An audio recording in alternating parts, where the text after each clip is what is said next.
Hello and welcome to another episode of Retrospection. This time we're swinging on our bat ropes, we're battering our batarangs, and we're spending a lot of time in the bat room. We're taking a look at the feature film outing of Batman and Robin from 1966. Just a thought. What if there was a custard pie fight in a Batman movie? They wouldn't use their batarangs, they'd use batamerangs. And if that's not what you want to hear, you probably should switch off now. Yeah, I would if I were you. My name's Colin, and gosh, drinking's sure a filthy thing, isn't it? I'd rather be dead than unable to trust my own eyes. I knew that one of us was going to do it. I had that one written down as well, but I thought he's going to do it before me. Yeah. My name's Paul, and I have the strangest feeling that I'm about to be utterly and madly carried away. In a box? Or just... Well, hopefully not yet, but I think I've got a good, 20 years in me? Yeah. Yeah, we'll leave that there. I don't want to be the burden of bad news, but... I think I am. I'm going to be alright. Alright, okay. IMDb says the dynamic duo faces 4 supervillains who plan to hold the world for ransom with the help of a secret invention that instantly dehydrates people. Oh, a secret invention that instantly dehydrates people.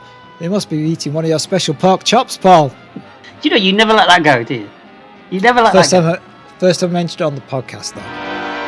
That is probably true. And people are wondering, what is this thing about this pork chop now? It's a euphemism. It is. We'll leave it hanging. Oh, yeah, you do. It's grizzled and shriveled up, wasn't it, Colin? Yep, it was. Yeah. Mm-hmm. 1966 was a big year for removal of body fluids and chemicals in films and TV, because we also had the Star Trek episode, The Man Trap, that same year, which was about a salt monster.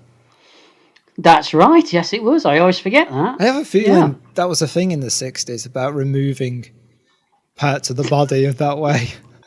Well, if it was, what a strange idea. Maybe to catch on. Yeah, people were just curious about the chemicals.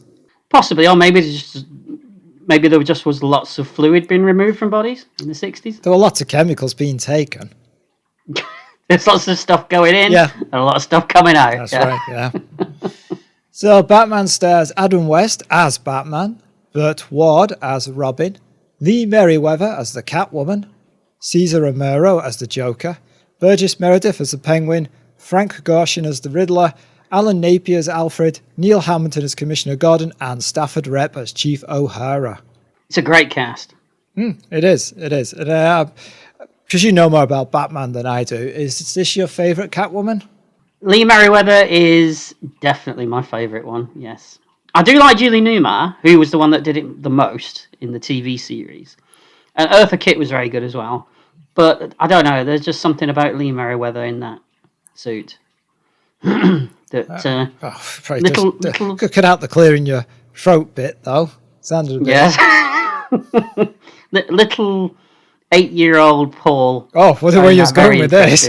Yes. That's not a euphemism either, Colin. Right. Little 8-year-old Paul. Is that what you call it? It is, yes. Merriweather, she is my favourite. Yeah, Merriweather replaced Newmar as she had a back injury at the time. Yeah, I heard another story as well, that Julie Newmar didn't actually even hear about the movie until after she'd signed up for another film. Oh, another film? Different film? A different film. Oh. And then, unfortunately, that particular film fell through. It was abandoned. And then by that point, it was too late, because they'd already cast Lee Merriweather. Oh, that's not nice. It's not, is it? No. You're going to be gutted, aren't you? Yeah. So they wanted to do a film to drive interest in the second series of the TV show. Yeah, that's right. Although I think it was originally planned as a pilot. This script was going to be the pilot for the actual series. But then eventually it was decided to position it between the first and second seasons of the show. I think in 20th Century Fox, they didn't really want to do it because of the budget size, and they would have to burden the whole cost, whereas with the TV series, they could spread it around. Yeah, and I mean, you can really tell if you watch the TV series compared to this movie, you can tell that this is a movie. Yeah. It doesn't look like a TV episode at all. Right, yeah. Mm-hmm. Yeah, it's not Are you being served? Go to Spain. Unfortunately, it's not. No. There's only one of those, Colin. Oh. Yeah. It was directed by Leslie H. Martinson. Yeah, go on. He also, you know him very well. You might not know the name, but you know him very well. Do I owe him money? I don't know. Do you? He might be dead. I don't think he is. Oh. Well, we just killed him and brought him back to life in about 2 seconds there. Well done, pal. That's a record for the podcast, isn't it? Usually just kill him, don't we? Wait. Yeah. I don't know about your personal life. Are you stalking now? No, you do know him. You might not know his name. He directed episodes of The Brady Bunch, Manimal, Fantasy Island, Wolf, T.J. Hooker, and many, many other classic 70s and 80s TV shows that are too numerous to mention. So, to continue with one of our catchphrases, he's in our wheelhouse. Oh, he's definitely in our wheelhouse, yeah. Yeah. What is a wheelhouse? It's a house where you keep your wheels. Oh, I guess is it where on a boat? Yeah, it's where the we're getting technical now, aren't we? Yeah. It's where the wheel is. Yeah, the wheel is. Must be a nautical term. All right. That steers the boat. Yeah. You do steer a boat, don't you? You do. You're okay. You were just trying to avoid saying steering wheel. I can see it in your face. Yes. It was written by Lorenzo Semple Jr., who also wrote the movies The 3 Days of the Condor. Nice. Like that film. The Parallax View. I kind of like that film, but it's not my favourite of the conspiracy thrillers. Papillon? How do you pronounce that one? Papillon? That was Papillon? good. We'll go then. Yep. Yeah. Flash Gordon? Oh, yes, of course. Yeah. Yep. And Never Say Never Again. You can't win them all, can you? No, well, that's a very varied career. It's very varied, isn't it? I can kind of understand why he was chosen to write Flash Gordon. Yes, so can I. It doesn't explain why he was chosen to do Never Say Never Again. But then if you think about Never Say Never Again, that has got a very tongue-in-cheek attitude to it, hasn't it? I mean, you've got characters like, what's the Rowan Atkinson character called in that Mr. movie? Bean? Oh, no, you had it in the movie. Is it something like Small Fawcett? Something like that, right? Yeah. So there you go. You know. All right. Everybody knows about the Cesar Romero having to. He refused point blank to shave his moustache off, so they had to cover it with makeup. I think that works better, though. It's funnier. It is, and a lot of the time you don't even notice it anyway, do you? Only in like really close-up shots. Yeah. Adam West stipulated that for this film there had to be more Bruce Wayne scenes. It's a weird request. Like, what do you get out of that? He's not wearing the cowl, is he? So his face is on screen more. Oh, got it. Yep, makes sense. Right. And there is rather a lot. There's a whole chunk in the middle of this movie where he's Bruce Wayne for quite a long time. I think he has 2 fights as Bruce Wayne as well, doesn't he? He does, yeah. A little too much Bruce Wayne for my liking. Yeah, you prefer him as Batman? Yeah, hide that face, mate. Did you know that he was considered at one point for James Bond? Yeah, I did. Yeah. But in fairness, who wasn't? I know, that is true. I think you were in the line at one point, weren't you? Yeah, but they didn't know I was there, Colin. That was the problem. Oh, is that what it was? Yeah, you just sneaked in. I gate crashed it. Yeah. Looking at him as Bruce Wayne in this and seeing him do the fight scenes, I can picture him as a bit of a James Bond. It'd be a very Roger Moore type James Bond. It would be more Roger Moore than Roger Moore. It'd be more Roger. You can never go wrong with more Roger, can you? No. I think we did that gag in Moonraker episode as well. Oh, when has that stopped us? I know. I'm sure we'll talk about Adam West's performance as we go on. Well, yeah. But it does. We'll talk about it later. Well, one of the problems with this film is that you can't really pull anything apart from it because it's a silly film and it's meant to be silly. I know. I suppose I could say it now.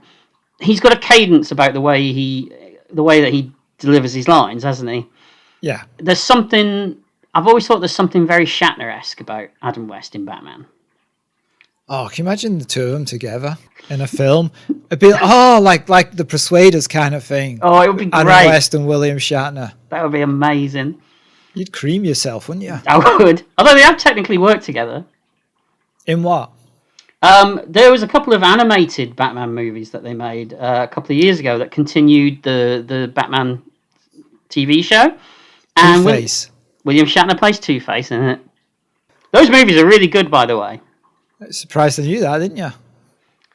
I'm not surprised at anything you pick up tangentially, Colin, you know. Why did that sound rude? I don't know why. It just did. It wasn't like I meant it to sound rude, Colin. You know. No, I know you didn't, but it just did. Yeah, he... Could you imagine it back in the 60s, though, if they'd have got William Shatner to play Two-Face in an episode of Batman? Yeah. Oh, yeah, that would be good. That would have been amazing. A sequel was planned, but it was abandoned because by that point the show's ratings were declining. Oh, all right. It's a weird thing, the Batman TV show, because I always assumed that it went on for years, and it didn't. It was only 3 seasons. Yeah, but the long seasons. Oh, the very long seasons. I think one season's got about 40-odd episodes in it. Yeah. So that's probably why I felt it went on for a long time. Yeah. And there was a point, wasn't there, when we were kids, and this was in the 80s, where it was never not on television. Yeah. It's not like the Wombles where that's always on, and then you find out there's only 6 episodes. That's a British thing, isn't it? You get that a lot. Yeah. It's like Faulty Towers. Yeah, Ivor the Engine. There's thousands of them. No, there's not. What a weird thing to pick out, Ivor the Engine. It just popped into your head, did it? All right. It always does. All right. You're taking me back now. You're taking me back. Yeah. To many an afternoon where I've been at home bunking off school. Skiving off school. Yeah, I knew that was what it was going to be. It was either Ivor the Engine, Finger Mouse, or Mr. What was it? Bod. Remember Bod? Yeah, our Mr. Ben. Shortly in the Wheelies. We can fix it. What was that? I don't know what that was. The pink and white cat. Oh, Bagpuss. Bagpuss. Yes. Yeah, Bagpuss. Our Jamie and his magic torch. Yeah. You're right. These are all these shows where you think that there's hundreds of these episodes, and you find out there was 4 or something like that, don't you? Yeah. We must have watched the same episodes a whole bunch of times. Must have done. Yeah. I think we're going off piece. Yeah. Let's go back to Batman. Yeah. Adam West and Burt Ward were sent on a promotional bus tour of New York City and appeared at bus tour. I'm sorry. I just got a picture of Adam West using his clipper card. They appeared at 33 theatres on this bus tour. Now, apparently, at one point, the things got so dicey with fans that the bus was nearly turned over. Oh. They were mobbed like it was Beatlemania, apparently. Oh, I thought you meant they were trying to get off. Did you hear that apparently during the submarine fight at the end of the movie there was a stuntman that almost drowned? Oh, really? Because it's clearly on a Fox Studio set. That's right, but apparently what happened was when he dived off the top of the submarine, he hit his head on the bottom of the pool. Ooh, and passed out while under the water and didn't come back up. And it was only when after about a minute passed and they thought, oh, he's not come back up, we better go in and get him. Wow. Yeah, who'd have thought that someone almost died making this movie, eh? Just to show you. Yeah. And there was a strange incident around the film's premiere. It was supposed to premiere in Austin, Texas on August the 1st, 1966. But it was postponed because earlier that day, a student at the University of Texas climbed into the observation deck of the clock tower and killed 16 people with a rifle. Oh, yes, I remember that incident. Well, I don't mean I was there. I remember it. I mean, are you Sam Beckett? Are you caught to believe? Time travel. He time travelled and you didn't stop it. Well, are you the evil leaper? Is that what you are, Colin? Oh, yeah. Evil leper. My arms are falling off. That's why I couldn't stop it. I'm glad it was just your arms. Yeah. Yeah, so that was a weird one. Yeah. And just to say as well that have you ever seen a movie called Return to the Batcave? No, That's don't think so. that's a movie that was made. Oh, it was quite some time ago now. I think it was either in the 90s or the early 2000s, and it stars Adam West, Burt Ward, and Julie Newmar as themselves. And I've actually got a copy of it here. All right, and for our listeners, Paul is showing me his knob. Paul is showing me. I'll read you the back. Paul is showing me a copy of the. Is it on DVD? It's only available on DVD. You're not going to get this on Blu-ray. Right. And I'll read you the back of it. It says, Batman series stars Adam West and Burt Ward reunite in a comedy adventure where they stumble upon a diabolical plot to steal the original Batmobile from a charity benefit. While trying to unravel the details to find the Batmobile, West and Ward flash back to the tumultuous times of the 60s television series to reveal a bizarre behind-the-scenes story of the creation of a television classic, from the on-the-set explosions to the real-life encounters with fans. So it's kind of a jokey story set in modern times, and then it keeps cutting back to kind of like a biopic about the making of the TV show, with people playing them. I mean, it sounds like a fan-made thing, but it's got the actual actors in. That's right. I don't think it was a fan-made thing. I think it was made for television, I think. Yeah, I'm just saying it sounds like something a fan would make. It's interesting. It's fun. All right, so let's get on with the film. Okay. We open with the 20th Century Fox logo, and then a searchlight gliding across messages chalked onto a brick wall. An acknowledgement. We wish to express our gratitude to the enemies of crime and crusaders against crime throughout the world for their inspirational example. To them and to lovers of adventure, lovers of pure escapism, lovers of unadulterated entertainment, lovers of the ridiculous and the bizarre, to fun lovers everywhere, this picture is respectfully dedicated. Then the searchlight reveals two lovers canoodling in a doorway before passing to another message. If we have overlooked any sizable groups of lovers, we apologise. The producers. Then the opening credits really begin. I can't think of a more perfect way to open this film. I mean, that statement perfectly sums up what's going to be coming up, doesn't it? Yeah, let you know where. Yeah, you know exactly where it's going to go. Yeah. Just an odd little thing here. The 20th Century logo. Does this mean that this is the only DC movie that Disney now own? Yeah, I guess so. How strange is that? Yeah, that is weird. Then the opening credits really begin. Each actor is outlined in a bright primary colour and acts as if they've been caught by the spotlight. And the music is different from the show, but uses a lot of the same underlying rhythms. It's very jazzy, chaotic, bigger, bolder, brazen. It's Nelson Riddle, isn't it? Did he? Yes, he did, Colin. Yeah, it is. Yeah, it's great. It's great music.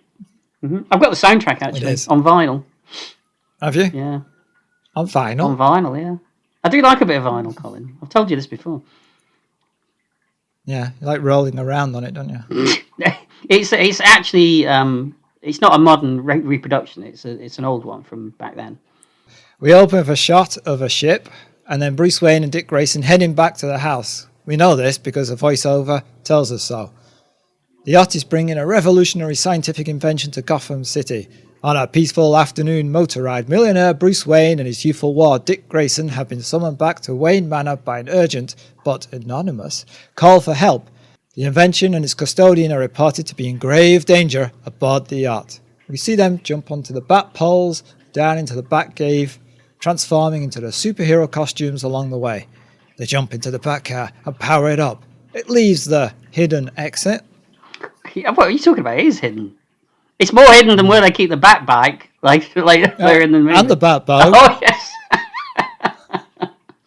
You can't deny, though, that Adam West and Burt Ward completely throw themselves into this. Literally, at times, don't they? Well, that's something I want to ask you. I noticed in the fight sequences, no stunt doubles. Which is weird because it's stunt doubles all the time in the TV show. But I'm pretty sure it's not here unless they're really good. You can see because there are times when it isn't them. Like there's some stuff coming up in a minute where Batman looks like he's aged about 30 years, and so does Robin. But I think when the villains are fighting, a lot of it isn't them, because obviously some of them are quite old at this point. Right. But yeah, it is. A lot of it is definitely Adam West. Yeah, that's what I thought. Robin calls the airport for the Batcopter to be prepared. Gotta tell you, 1960s helicopters look like death traps, don't they? It looks like something made out of Meccano, doesn't it? Yeah. I love how everything's got wings attached to it as well. Yeah, that's true, yeah. I wonder if that made it worse to fly. I wouldn't imagine it helped. They jump onto the copter and take off and fly over the city. People from below wave up at them. Policemen lower their hats in salute. They close in on the yacht. I do. Another thing that I like is how it is so different than what we're used to. I mean, kids today, they looked at this and they'd never seen this before. The idea of Batman, that he's dark and he's brooding and he's a vigilante. In this version of Batman, he's fully deputized, isn't he? Yeah, he is. Say that later. Yeah. When they're over the yacht, they drop the Bat ladder. Batman descends the ladder as a helicopter moves over the yacht. Batman tells Robin to ease off the power. Suddenly, the yacht vanishes, and Batman is dunked into the ocean. Robin flies the helicopter higher, and as Batman is dragged out of the water, a shark grabs hold of the ladder. Batman frantically punches it. Oddly, the shark sounds rubber. Well, I've never punched a shark. I'd like to think you didn't, Colin. So yeah.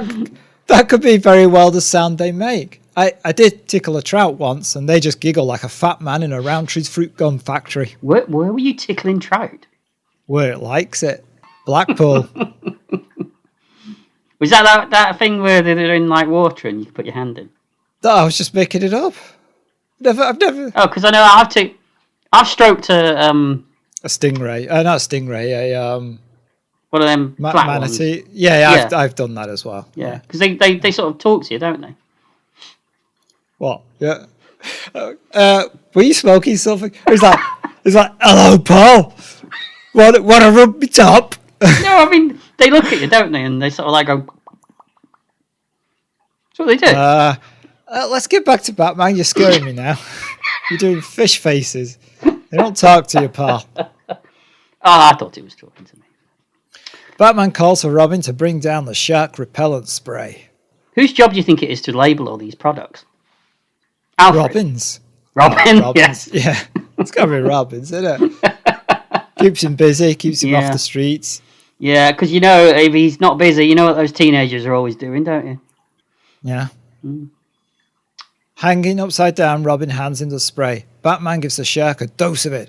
It lets go of the ladder, and when it hits the water, it explodes. The shark's blown. Yeah. Up. Yeah. Blown up, yeah. We cut to Batman giving a press conference with Commissioner Gordon and the police chief, O'Hara. The first reporter asks about the yacht simply vanishing, but Batman says a yacht can't simply just disappear.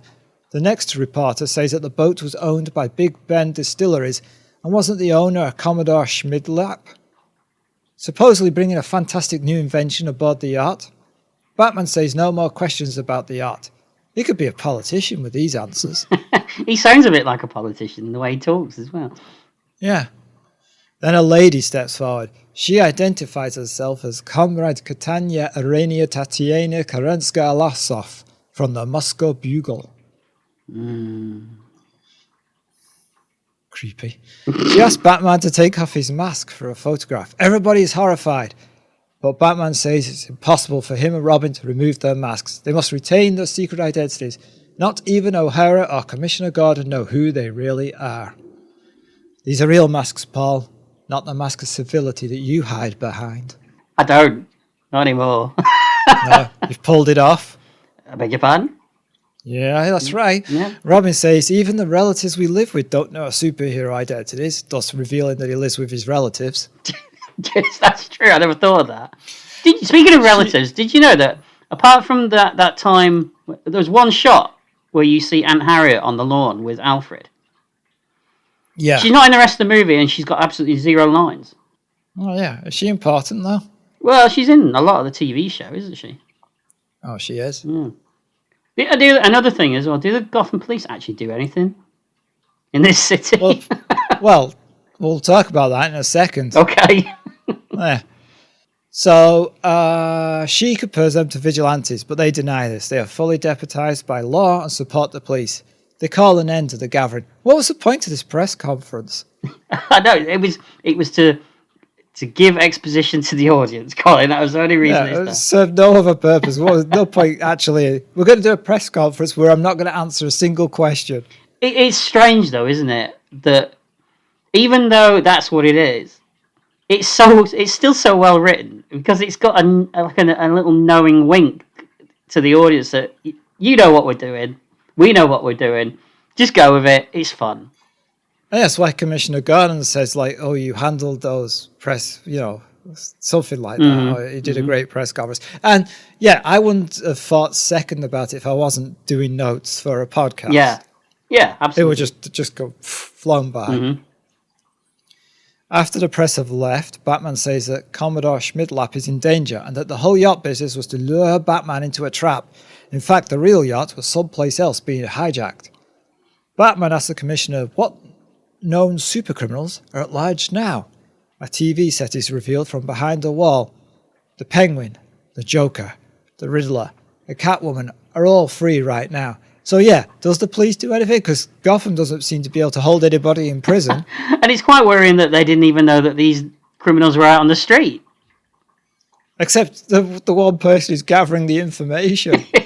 Is he not telling anybody? These shots, actually, of the criminals looking into the camera, they're all from the trailer that they made for it. Don't you think the trailer's made from those shots? No, they shot a special trailer. Oh, they shot a special because the trailer actually has Batman and Robin addressing the audience.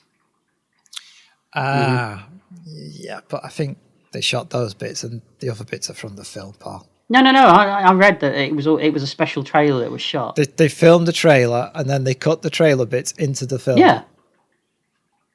All right. They run through who it could have been. What? What happened to Batman in the ocean was fishy. Could be the Penguin. But Robin says it happened at sea. Sea for Catwoman. But an exploded shark was pulling his leg. The Joker. It all adds up to a sinister riddle. The Riddler. Like, all these things are so purposefully bad. Oh, absolutely. Absolutely. Oh. It's not I was going to talk about this later, but you take the Joel Schumacher movies, particularly Batman and Robin. The best one. Yes, I know. That's how you feel. I'm just joking. He was clearly going for this kind of vibe in those films, wasn't he? He was trying to recreate the '60s TV show for a modern audience. Yeah, but it doesn't work, and it doesn't work because that movie is played completely for laughs, whereas this movie, as ridiculous as it is, it's played completely straight. And the humour doesn't come from bad puns or little stupid, silly one-liners that people say. The humour comes from the situation being completely outrageous, and you're in on the gag. Right. Although there is one gag in Batman and Robin that would I could imagine working in. It's straight from the '60s TV show. It's the gag where Batman pulls out his Bat credit card and tries to pay for something. That would have worked. Yeah. I can imagine them doing that gag in this. Yeah. Yeah. But that's why those movies don't work, and this does. Right. So the Commissioner is horrified. Could it be all of them? Have they joined forces? Batman tells Robin that they should hurry to the Batcave. He thinks he has a clue. We cut to a dock. A taxi arrives with Comrade Catania. She enters a rowdy bar in which a fight is taking place. I feel like there's just fights continuously in that bar, just 24 hours a day, 7 days a week. It looks like it. It's kind of like Wigan on a Friday night. Oh, yeah, it is. Yeah, just less sick. That's true. And on a Saturday night. And a Sunday night. Yeah. And pretty much every night, really. Yeah. Yeah. She heads upstairs. One of her men greets her. Hello, Catwoman. She slaps him. How many times have I told you not to use my real name in public? She enters a room. Inside, the Joker is dancing in front of a mural that shows an octopus squeezing the life out of the world. Around it is written, Today, Gotham City. Tomorrow, the world. United Underworld. It's straight out of a cartoon, isn't it, all this? Oh, absolutely, yeah. The Riddler and Penguin are also there. Riddler is complaining about the Penguin's shark scheme not working. They continue arguing. Catwoman throws a cat on the table. Scratch out their eyes, she says. The cat looks quite unimpressed by the whole of the ordeal, just sits there. He does it again quite a few times in this film, that cat, doesn't it? Yeah, worst acting, the whole thing, this cat. Mind you, it's appalling. It's a cat, though, at the end of the day. I mean, good luck. That's all I'm saying. Yeah. You know. She mocks them. United Underworld. We're about as united as the UN.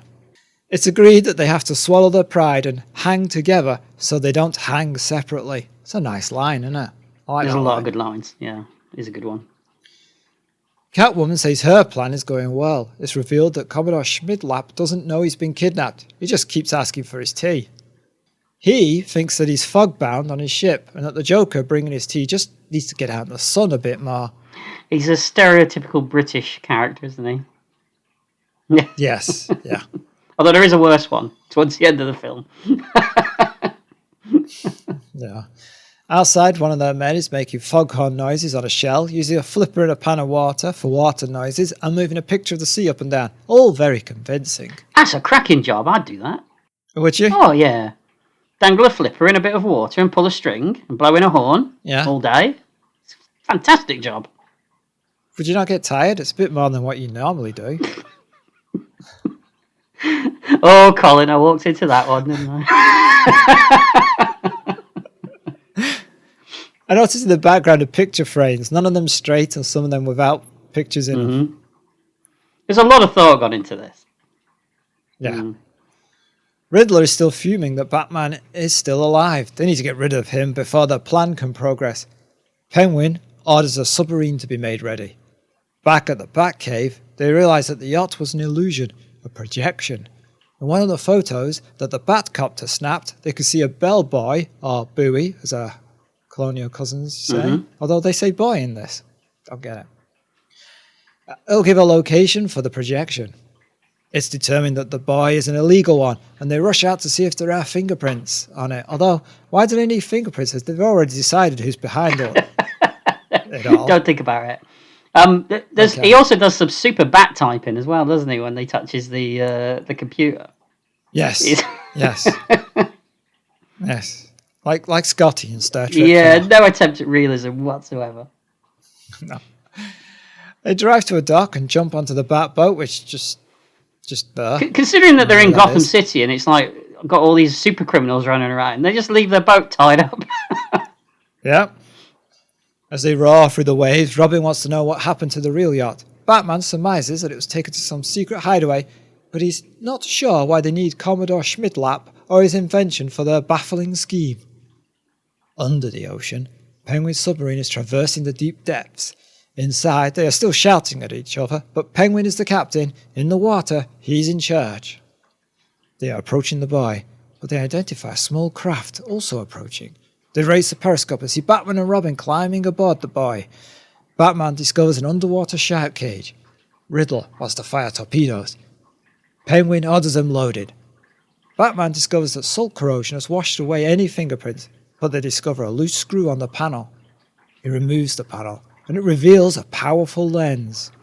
But Batman spots the periscope. I had, as a kid, I had the Corgi Batmobile, the Corgi... It came in a set. It was the Corgi Batmobile, the Corgi Bat Helicopter, and the Corgi Batboat, and it was all based on this film. Ah, I had the Batmobile. Everybody had that Batmobile, didn't they, with the little figures that fit in it? Ooh, I'm sorry. No, I wasn't downgrading your... Let's see. Hands up who stood next to the original Batmobile. I stood next to a Batmobile. That'll be me. Oh, a Batmobile. We've all stood next to a Batmobile. Are we Batmobile shaming now? Is that what we're doing? Yeah. Original. I just meant that car was everywhere, wasn't it? It was so. I mean, it was massive. Yeah. Don't say it. No, it wasn't. It wasn't. It was about little. It was little. It was only 1/62 scale or something. It wasn't massive. Oh, I walked into that one. Doing a lot of walking into things. I have. Yeah, that's all I do. I also like in this scene. You can see the creases in the fake sky behind them as well. Yeah, you can. Really yeah, I saw. Blu-ray isn't kind to it, is it? Nope. No, that's true. Yeah. But Batman spots the periscope. Penguin activates a magnet in the boy that locks Batman and Robin to its sides by the metallic objects in their belts. Batman tries to pry loose his utility belt transmitter. Penguin fires the torpedoes. Robin sees the missile speeding towards them. Batman tries to reverse the polarity using his transmitter. It works, and the torpedo explodes before reaching them. Penguin fires another one. The Caped Crusader's transmitter destroys this one. Another torpedo is fired, but the batteries in the transmitter are now dead. He can't stop it. The torpedo closes in. Inside the submarine, we hear it explode. Penguin, Riddler and the Joker celebrate. They finally killed Batman and Robin. They raise the periscope to observe their victory. But the Caped Crusaders are not there, and the boy is still intact. We see Batman and Robin speed away in their boat. It's revealed that a valiant porpoise threw itself into the oncoming torpedo, thus saving their lives. It gave its life for theirs. I guess it gave porpoise to its life.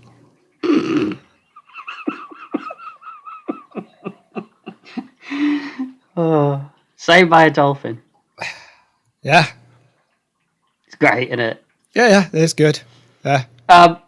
Why couldn't they just take their belts off? Why couldn't they just unhook the belt? The belt would stay attached to it, and they could just step out of their belt, couldn't they? The buckles are metal. But the buckles are at the front. Yeah, but you can't lift it up because it's pushing against the stomach. All right, okay. It's a powerful magnet. Reversing the polarity of things is the go-to solution for a lot of people, especially in the 60s. Yeah, it is, yeah. Back on the dock, Robin calls the Pentagon. The naval attaché is playing a board game with his secretary. I think he's playing Tiddlywinks, isn't he? Is it Tiddlywinks? They should have been playing battleships. That would have been made more sense, wasn't it? But it's the only time that playing Tiddlywinks with your secretary isn't a euphemism. He's actually playing Tiddlywinks. Yeah. And behind them is a bin with classified waste written on it. So it's not just Batman that has labels on everything. Everything's labelled in this universe, isn't it? Yeah. Batman asked the naval attaché if they've sold any surplus submarines recently. And they did, last Friday, to a man called P.N. Gwyn. Ooh. That sounds suspicious. It does. Must be the Riddler, right? So now they know that Penguin has access to a pre-atomic submarine. Batman scolds the officer for selling submarines to people without even getting their address. Ooh, little political comment there, maybe? I think there's a few things in this, isn't there? They're a bit like that. Yeah. I mean, it's all completely ridiculous. While at the same time, it all makes perfect sense as well. Yeah. Suddenly, a missile fires upwards from the submarine. Holy Polaris! Exclaims Robin. The missile explodes, revealing a message in the sky. What does a turkey do when it flies upside down? And what weighs 6 ounces, sits in a tree, and is very dangerous? It's a riddle. Batman and Robin race back to the Commissioner to work on the riddle. What does a turkey do when it flies upside down? Gobbles up. What weighs 6 ounces, sits in a tree, and is very dangerous? A sparrow with a machine gun. Have you noticed that all the riddles in this, it's Robin that gets them? Yes. Yeah. Batman doesn't do a lot, does it? Robin kind of figures most of this film out. Or maybe Batman at some point realised he could delegate. Oh, he's delegating, is he? I don't know. Yeah. I think that there's kind of an undercurrent of a gag that Batman isn't exactly the brains of the operation sometimes. Like an Inspector Gadget deal. Yeah. I think there's a little bit of a vibe going on there of that. Interesting. There's one later with the helicopter crashing that I'm going to mention as well. All right. Yeah. What kind of creature gobbles up a bird in the tree? A cat. A Catwoman. Batman realizes it is all 4 of the villains, and they plan to take over the entire world. We cut to Catwoman showing a picture of the UN building to her criminal colleagues, but she's annoyed because Batman and Robin have managed to escape again. But Riddler comes up with a new plan. He says they should combine all their traps and bring Batman to their hideout. Catwoman will be the bait, a riddle will be the trigger, Joker's Jack-in-the-Box launcher will fling them into Penguin's exploding octopus. They'll need someone to kidnap, somebody important that will bring Batman to the rescue, and they decide on Bruce Wayne. But they already have Commodore Schmidlap, couldn't they just use him? Maybe he's not that important. It's like, oh, I don't care about him. Well, he's no Bruce Wayne, and he's English, so he doesn't matter as much. Really, Right. I love Frank Gorshin's performance in this. He's probably my favourite out of all of them. He's like a little kid hopped up on sugar, isn't he? The whole time. He is. Yeah. We cut to Bruce Wayne. Catwoman is with him, disguised as a journalist from the Moscow Bugle, and she says her friends call her Kit Kat. Yep. She smoozes with Wayne. She says she found some riddles on Bruce Wayne notepaper. She's brought it to him because she knows that there's a criminal who uses riddles. At first, Bruce doesn't take the bait, but says he'll give it further consideration over dinner. She agrees.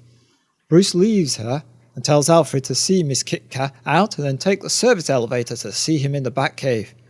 Bruce heads down to the Batcave, changing into his Bat costume. Batman reads the riddles to Robin. What has yellow skin and right?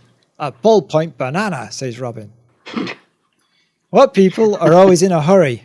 Answer, Russians. That's the only one that actually makes sense. It is. Robin puts the clues together. Somebody Russian is going to slip on banana peel and break their neck. Batman interprets this as being a threat to Miss Kit Kat's life. Alfred arrives. Batman says that tonight Bruce Wayne will go out on the town with Miss Kit Kat while Alfred and Robin track their every move and trap the Riddler, because only he would send such riddles. You've got to say, just to interrupt you there, that Batman was the gift that kept on giving for Adam West, wasn't it? Yeah, I can't imagine what Adam West would have done without Batman.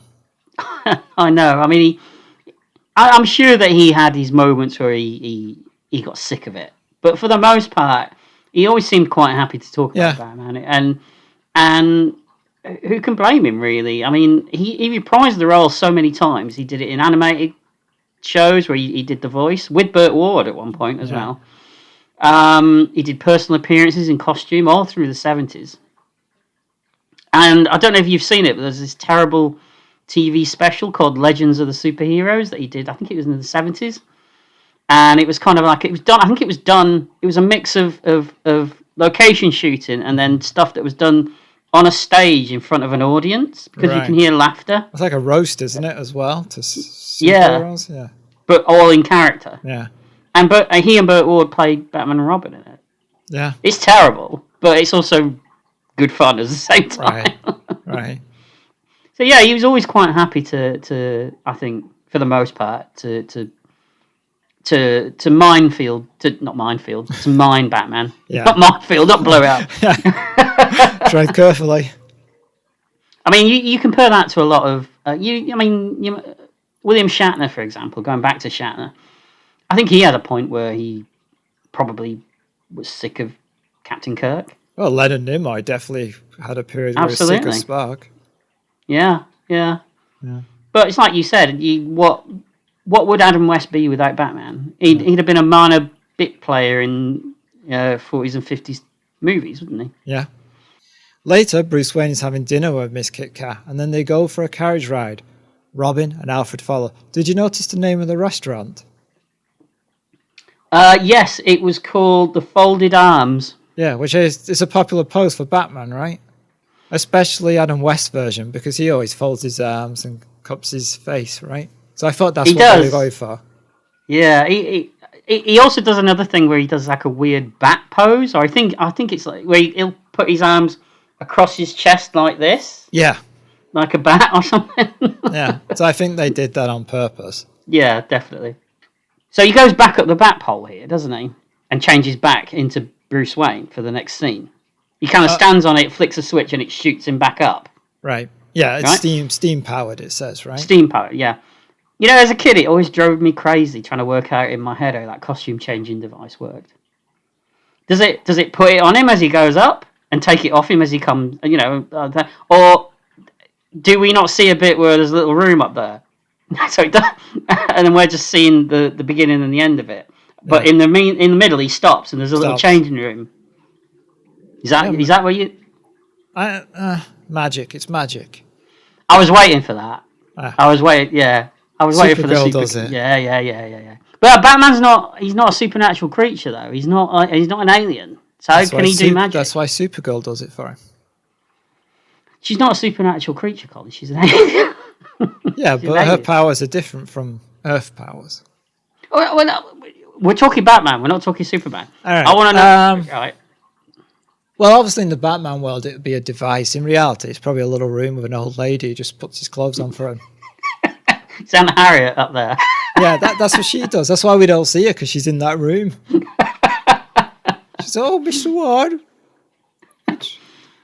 which way are we leaning to today? Those tights are getting tighter and tighter. Yeah. Okay, all right. It makes sense that we just see we get a truncated version of it when really he's probably up there for about 40 minutes, isn't he? Yeah. Yeah. All right. Okay. Yeah. Thank you for clearing that one up, Colin. You're welcome. So in the carriage, Wayne laments the curtain that separates Kitka's country and his. Let's not talk about that.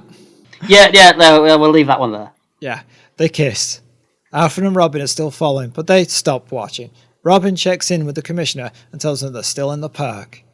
Did you notice as well in the restaurant that Bruce Wayne is drinking milk from a brandy glass? Yeah, I didn't notice that. Yeah, well, he's Batman. He doesn't touch alcohol, does he? He doesn't like people who drink alcohol, does he? He's got a thing about it. He has. We'll learn that later. Yeah, he mentions it a couple of times.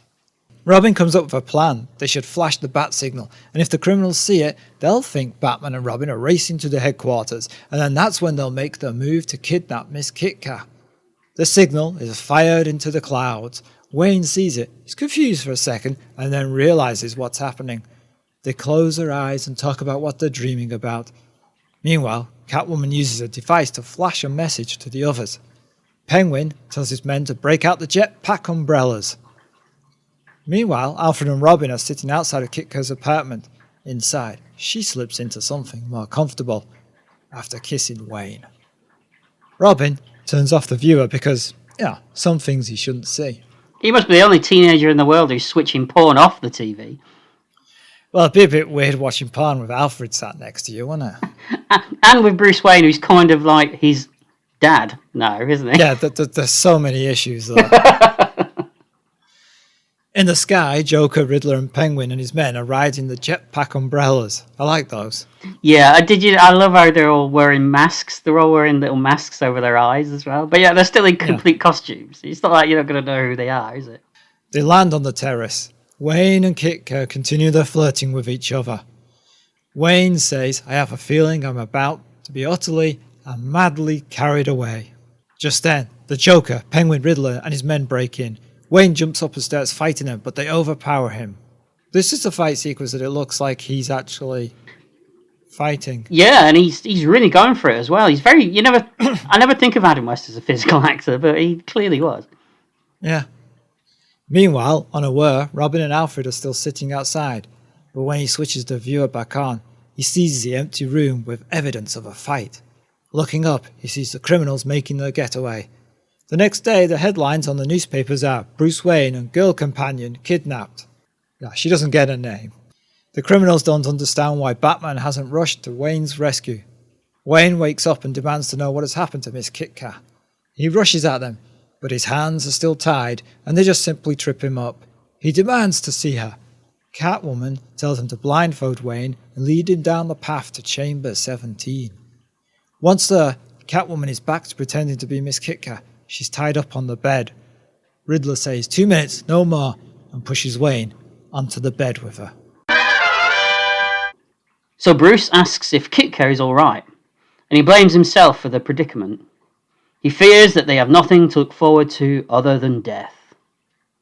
Oh, I know that feeling. I'll get you some help, Colin. Be fine, all right? Oh, right. Adam West is like, he's kind of hamming it up more as Bruce Wayne than he does when he's Batman, don't you think? Yeah, it was confusing because at first I thought, oh, maybe he really knows who she is. But he doesn't, does he? Because we get a big reveal at the end. No, he doesn't. No.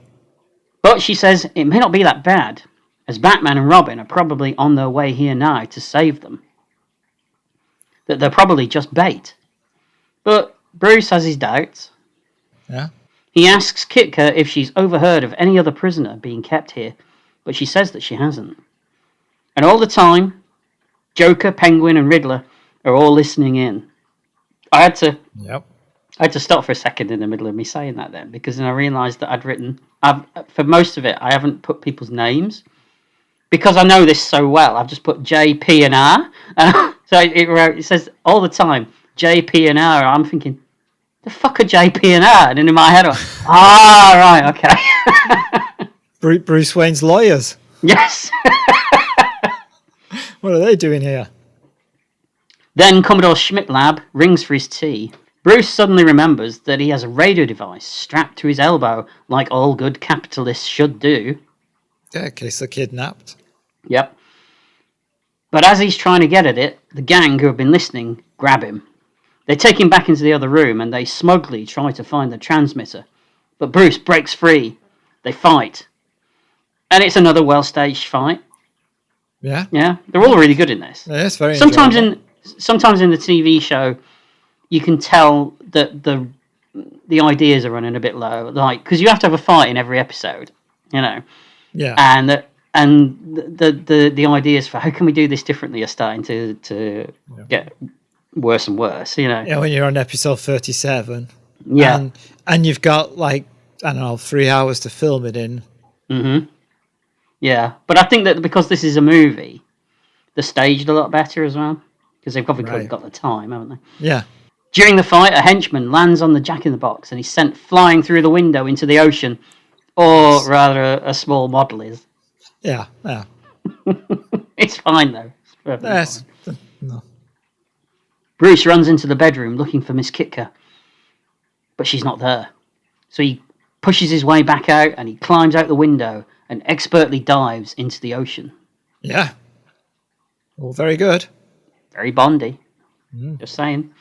Bruce arrives back at Wayne Manor, where Dick and Gordon. that's a cop show you'd watch, isn't it? Dick and Gordon. It is, yeah. Yeah. But God, it'd have to be Gordon the Gopher.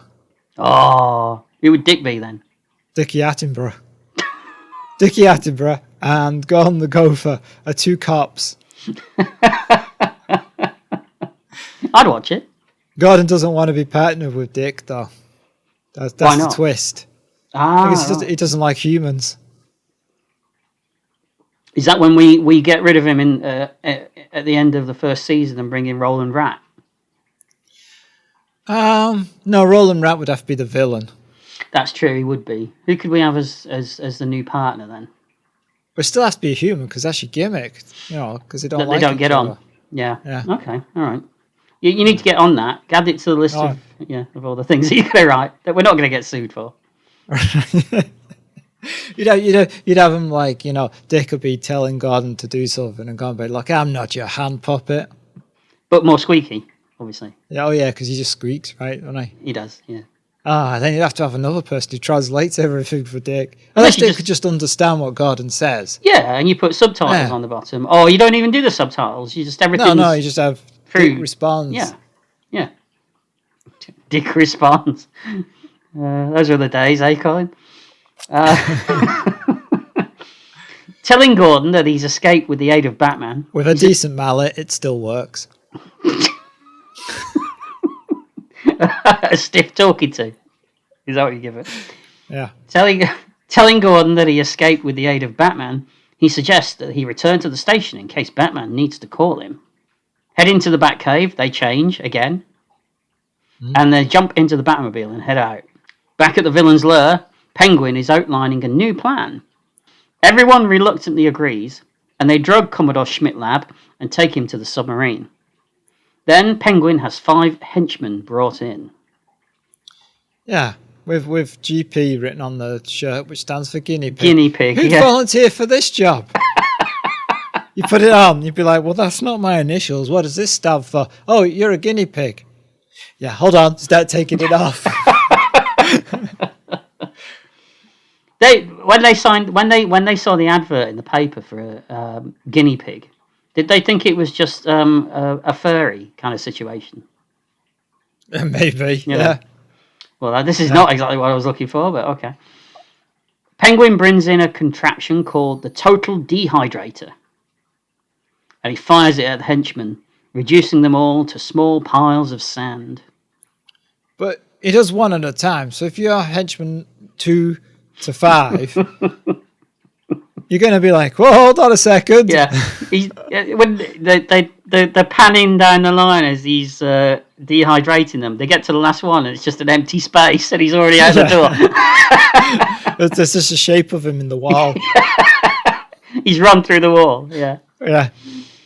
Using a dustpan and a brush, they scoop them up and put them into vials. As she shuffles them up, Catwoman, Penguin tells her to be careful.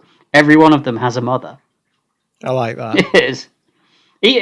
Burgess Meredith gets quite a few good lines in this. He has another one towards the end as well. Yeah. Penguin explains how he's going to get himself invited into the Batcave with these dehydrated henchmen secreted upon his person. What? Down his pants. I mean, that's not a joke. Okay. They are literally down his pants. That's true, yeah. Batman and Robin arrive at the lair, and they use their batarangs and ropes to climb up the side of the building. On the way up, Robin wonders how this place has gone unnoticed for so long with people running around in crazy costumes. Batman attributes it to the evils of drink. There we go. It's almost like it's speaking to you, isn't it? I don't know what you mean. Yeah. And then we get a guy and he leans out the window and he calls back to his wife inside and says, "You're right, honey. There was someone walking up the wall." Yeah, and then closes. That's it. He's not going to complain about it. This happened lots in the TV show, didn't it? With guest spots poking their heads out. Yeah. I remember one in particular. I think Sammy Davis Jr. was in one. Oh, wow. They got quite a lot of big names to do it. Anyway, as they look inside, they see a huge bomb in the middle of the room. Batman orders Robin to get away, and he jumps inside and starts looking for Miss Kitka, but she's nowhere to be found. He grabs the bomb, and so begins one of the most famous sequences, I think, in cinema history, as he runs around the place with the bomb, and he looks for somewhere to throw it, but he's confounded at every turn by things like Salvation Army, a couple of nuns, a woman with a pushchair, and even a family of ducks at one point. Yep. Forcing him to remark that... I love a big whopper. Some days you just can't get rid of a bomb. It's one of the best lines in cinema history, that, isn't it? Yeah. There's an explosion, and Robin thinks that Batman is dead. But luckily, he managed to shield himself behind some iron pipes. "You risked your life to save that riffraff at the bar," says Robin. Batman replies solemnly, "They may be drinkers, Robin, but they're human beings." Hear, hear, Batman. Yeah, think about that, pal. That's what I mean. He's he's got no.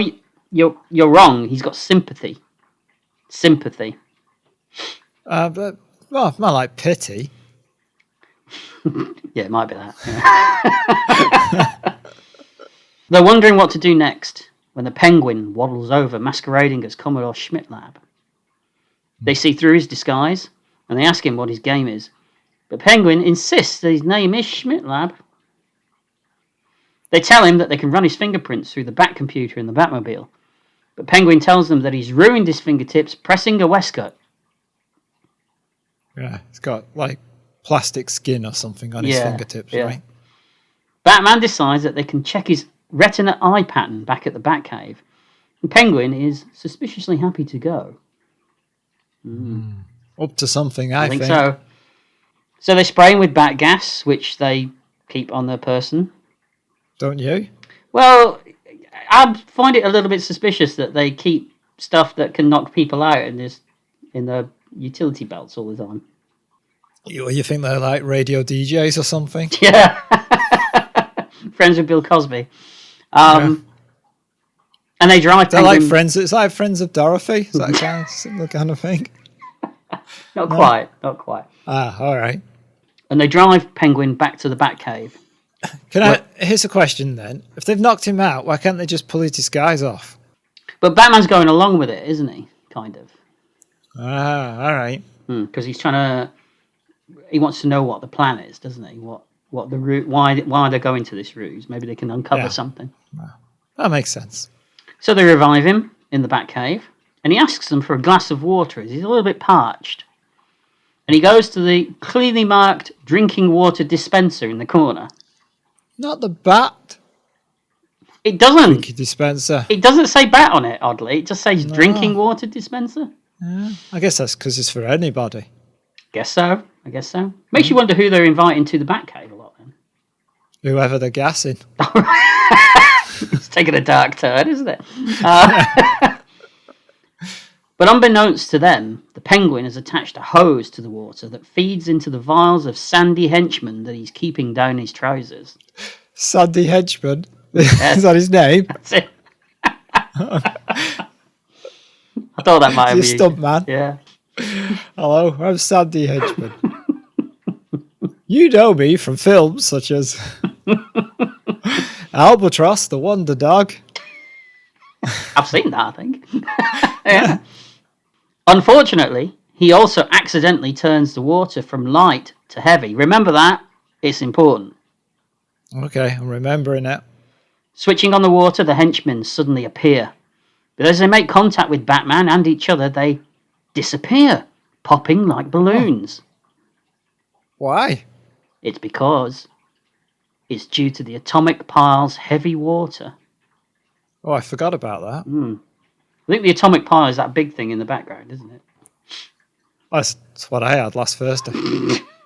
Heavy water? You're not kidding. Batman plays along with the Penguin, addressing him as Schmidt-Lab and suggesting that he's been duped by the evil gang into bringing the henchmen here. Yeah, Robin's a bit confused at this point, isn't he? Yes, because they drug Penguin and drive him back out in the Batmobile. On the way, Robin wonders if Batman hasn't hurt his head, but Batman smiles and orders him to take a pill before reviving the Penguin. So he's drugging Robin as well now. Yeah. Probably not for the first time. Yeah. He's a bit shady, this guy, isn't he? Sandy? That's his brother. Oh, no, Shady. Yeah. Shady Henchman. Shady henchman, Sandy henchman, yeah. Yeah. Suddenly, it seems that the Batmobile breaks down, and Penguin gasses them with his umbrella before driving off in the Batmobile. Luckily, the pills that they took were anti-penguin gas pills, and this was all a plan by the world's greatest detective. Very specific pills. Well, he's got big pouches. That's just the way he walks. Then they go and jump onto the Batcycle, which they just seem to leave by the side of a road covered by a bush. Yeah, with flowers on it. Yeah. Unless Alfred has to like move it to different places for it, wherever they're going to be. Probably, and then he has to walk back. Yeah. They reach the Batcopter at the airfield, disengaging the sidecar on the bike so that Robin just rolls up to the side of the aircraft. Apparently, Burt Ward had many accidents, as this rarely went where it was supposed to go whenever it detached itself. It's a nice trick, though. It is. They take off, and they track the Batmobile. On the submarine, Riddler prepares to fire off more of his Riddler missiles. A missile launches, damaging the helicopter. They're going down. What? All fake. I'm not going to do it. You're not doing it. I'm not doing it. Riddler looks through the periscope and sees the dynamic duo falling from the sky. But luckily, they crash land at a foam rubber wholesalers convention. Although Batman insists that he noticed it out of the corner of his eye. Yeah, right. Of course he did. See, this is the thing I'm saying. I think there's this gag running through it that Batman isn't really as good as he pretends he is. Right. So it's a nice gag if that is what they're intending to do, because it works. The Riddler's missiles explode, leaving another clue written in the sky. What goes up, white, and comes down, yellow and white? An egg. Of course. Oh, yes. Absolutely. How do you divide 17 apples among 16 people? Make applesauce. Brilliant. And again, it's Robin that gets all these. Yep. Batman somehow manages to work out that the Riddles are leading them to the United World Organization. Riddler's the diddler. He is. Let's get a taxi, cries Robin. Not at this time of day, replies Batman. It'll be faster if we run. And we get this great shot of them running through what looks like crowds in the streets, actual crowds. I wish they'd done more of this. So do I. Because it's the only kind of real shot it's the only shot that we get of them doing this, isn't it? Yeah, and you can see people are looking and laughing. And at this point, they would have been world famous because of we're in the middle of between season 1 and And season 2. yeah, Yeah. yeah. And this is the only time in the movie when we get the famous Batman theme tune played as well when they're running. Ah, right. And then we cut to a back projection shot of them running on treadmills. Yeah. You know, whenever I see Batman running anything now, I hear this music and think of this scene. There's a moment in that new The Batman movie where Batman runs down a corridor, and the only thing that I could hear in my head was this music playing. Yeah, should have done it. I mean, it would have been weird, but it would have made me chuckle anyway. I haven't seen the scene, but if he's running past somebody, maybe like tinny on somebody's like phone and headphones or something. But no, we have to be dark and broody. Yeah. Can't have humour. No, kind of fun. No, God forbid. Yeah. Meanwhile, the submarine reaches the World Organization and the villains disembark.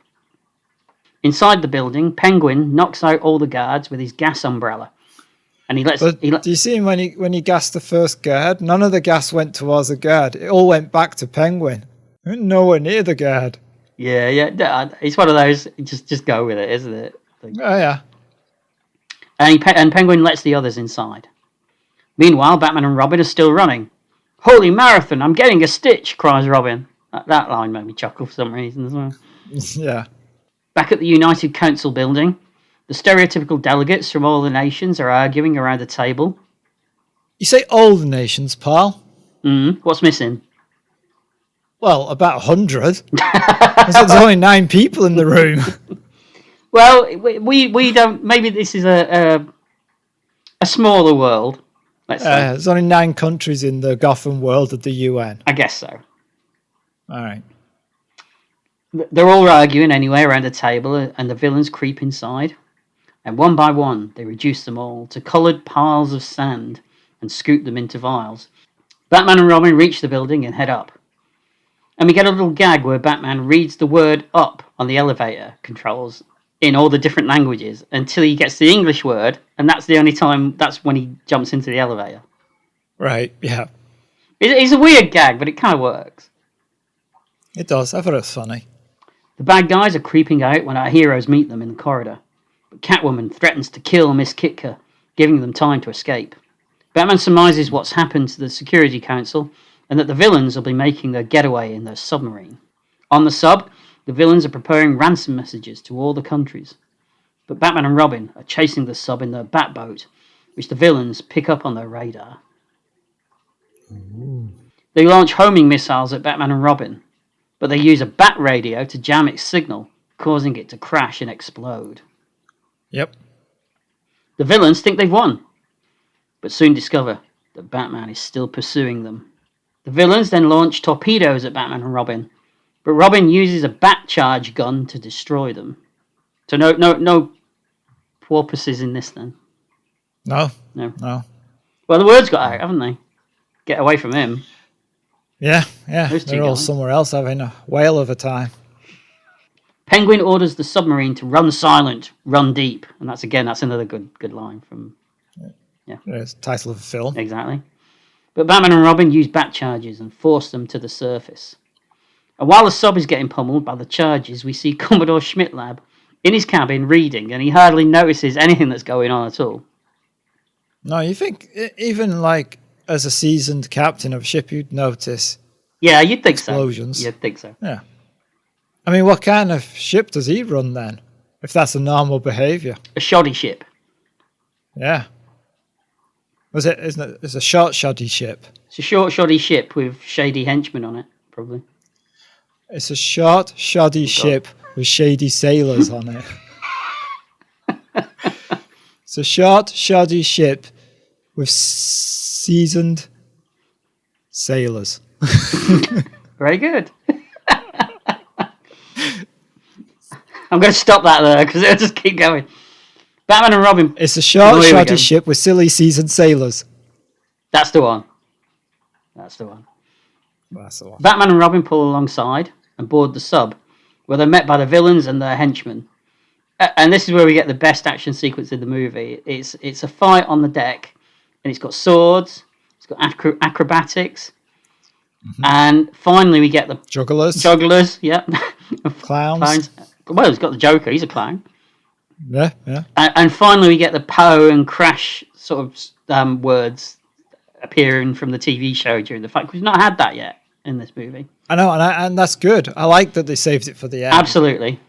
And this is where the stuntman almost drowned that we talked about earlier. Did you see the giant rubber wrench that Batman uses at one point as well? That's literally I did, yes. flopping around as he's waving it about. Wow. It ends with everyone in the water apart from Catwoman, who runs back inside, followed by Batman and Robin. But she stumbles. Her mask comes free, and Batman is shocked to find himself staring into the eyes of Miss Kitka. Holy heartbreak, cries Robin. Cheers. Yeah, thanks for that. Break it to me gently. And Batman stares wistfully into his regret and his memory. Oh, that sounded a bit personal. I haven't got any regrets. I haven't got any memories either, but, you know. No, not these days. Who are you? Memories and regrets, or as you call it, gin. Batman calls the Coast Guard before grabbing the vials of sand that hang precariously on the edge of a table. Unfortunately, Commodore Schmitlab enters, grumbling about his tea, before stumbling into Batman and sending the vials crashing onto the table. And then, for good measure, he has a good sneeze into them as well. Yeah. Bit of snot. It's not what? It's not a good idea. Holy jumble, cries Robin. That's right, because all the powders are mixed up. Back at the Batcave, Batman and Robin are using their scientific know-how to separate the dust back into their individual members. And I love how they're wearing lab gowns on top of their costumes, but they've got their utility belts over the top of the lab gowns as well. Right. Gordon is live on TV speaking to the president and addressing the nation. The moment of truth arrives. But Robin suggests that maybe, given the state of the world, they should try and bring everyone back somehow improved. No, says Batman. It's not for us to tamper with the laws of nature. Flicking switches, the sand starts to separate and drop into their respective vials. Later, back at the World Organization, the piles of sand have been placed back onto the chairs as the world watches. They are ready to rehydrate. Okay, just point out that now all the vials of sand are equal in size, when before they were all different levels. So I think someone's gone wrong somewhere. But it has, hasn't it? And we see crowds of people waiting and praying. Yeah, in 9 countries, I assume. Because the others, Australia's not going to care. Well, in all fairness, if this happened in reality, if something bizarre like this happened, or happened to the delegates of the United Nations, would the world give a shit? People whose world involves more than just the local supermarket would care, Paul. Oh, all right. Batman has rigged tubes into each of the vials to carry water, and holding the hose, he turns to Gordon and a crowd of watching people. A solemn moment, gentlemen, one of dedication and humble supplication. Hey, I said it. Didn't think I was going to be able to say that, but I said it. He attaches the hose, and they switch on the tap. There's not a lot of water in this either, is there? Considering they're rehydrating 9 people. Yeah. The water drains into each of the test tubes. Everyone waits. Suddenly the delegates pop back into existence. Success! Success! The world cries. Hooray. Bit more than that. Bit more. Okay. Once more with feeling, Colin, please. All right.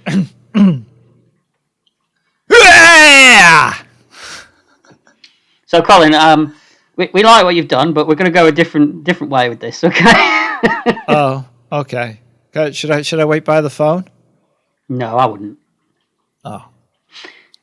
I always wondered where the test tubes went when the people reappeared. Are they sort of wedged up inside of them? That's a good question. Maybe. Maybe that's why they're grumpy. Yeah, maybe that is the reason. I mean, you'd be grumpy with 9 inches of solid up inside you, wouldn't you, Colin? Maybe not. Okay. Who knows? Well, you clearly do. So we'll leave that one there, eh? But there seems to be a problem. Everyone seems to be speaking in different languages. It appears there's been a little bit of a mix-up. Uh-oh. Who knows, Robin, says Batman optimistically. This strange... Well, hopefully Batman knows him. He doesn't. He's been with him all the time. He's his friend. What do you mean, who knows Robin? Oh my God, Batman's gone crazy. He's getting on in life, yeah. Yeah. Early stage of dementia. Yeah. This strange mixing of minds, he says, may be the single greatest service performed for humanity. And with that, our heroes inconspicuously slip away through the window using their bat ropes. But inconspicuously by being as conspicuous as possible. It's great. There's a great moment in one of the episodes from the TV show where they walk into a nightclub. It's quite a famous one. And I think the someone in the nightclub comes up to them and says, "Can we take your capes?" And he goes, No. We're just going to stand at the bar, and we wouldn't want to draw attention to ourselves. And as they climb down, the screen tells us that it's the living end, ? Ooh. And that is the end of Batman, the movie. So, Colin, what did you think of Batman, the movie? So it's unusual for a feature-length outing of a TV show to be successful, right? Usually they manage to remove elements that make the series popular. But this is a rare case of where the bigger scope actually benefiting the original. Yeah, I'd agree with that. The larger budget allows them to improve on the props, locations, and effects, yet they maintain the same chaotic script to the original show. And it doesn't feel like an episode stretched to reach the running time, which happens a lot. Mm-hmm. Funnily enough, this is also one of the few superhero movies where having multiple villains actually multiplies the enjoyment rather than detracting from it. That's right, because that's one of the criticisms, isn't it, for modern superhero movies when they have too many villains. Yeah. But this gets it right. It does. Mm-hmm. The jokes are solid. Absolutely. The production design is fun. And the actors look like they're enjoying themselves, which is projected onto the audience. Sometimes that doesn't happen. And it's kind of nice not to have a mopey, depressed, goth Batman. And we don't get to see for the 1000th time how Batman's parents were killed. It's not even brought up, is it? No, which is nice. It's refreshing. Yeah. Mm-hmm. So for me, it's a hit. Well, all I can say is I agree with you. I mean, it's no secret that I'm a comic book fan, much to your disgust. And as much as I enjoy Marvel, DC was always my main go-to as a kid. Mm-hmm. And it still kind of is. I read the comics, I watched the cartoons, I played with the action figures, and Batman was my guy as a kid. I loved Batman. Adam West will always be my Batman. And I know that I didn't grow up in the era that this came out, but it was big in the 80s because it was always on television. And right, it's the only Batman you until had, 89. Really, film and TV, yeah? Yeah, until 89. And as a kid, I watched it, and I didn't realise it was tongue-in-cheek as a kid. This was Batman to me. It was literally a two-dimensional comic book brought to life, faithfully to life, as right. To my kid eyes, and I couldn't get enough of it. And then as a supposed adult, now I enjoy all the comedic subtleties and the all that side of it. Right. But there's still that kid in me that gets thrilled by it as well every time I watch it. And I've enjoyed all the other live action iterations of Batman. I can even find something to enjoy in the two Schumacher movies if I'm pushed, you know. But for me, this can't be beaten, this movie. It's bright, it's colourful, like you said, it's funny. The script is so well written. Yeah. The performances are all great. Everyone's hamming it up, while at the same time playing it completely straight. They all, like you say, they all look like they're having fun. And it's a world where we can laugh at the ridiculousness of it all, but the characters in it never do. And that's why it works. And it's just so much fun. And like you, I just wish that more modern day superhero movies would take a leaf out of this film's book. Yeah. It's a classic. End of. It's a hit. There we go. Yay. All right. Well, on that note, thank you to our Patreon supporters.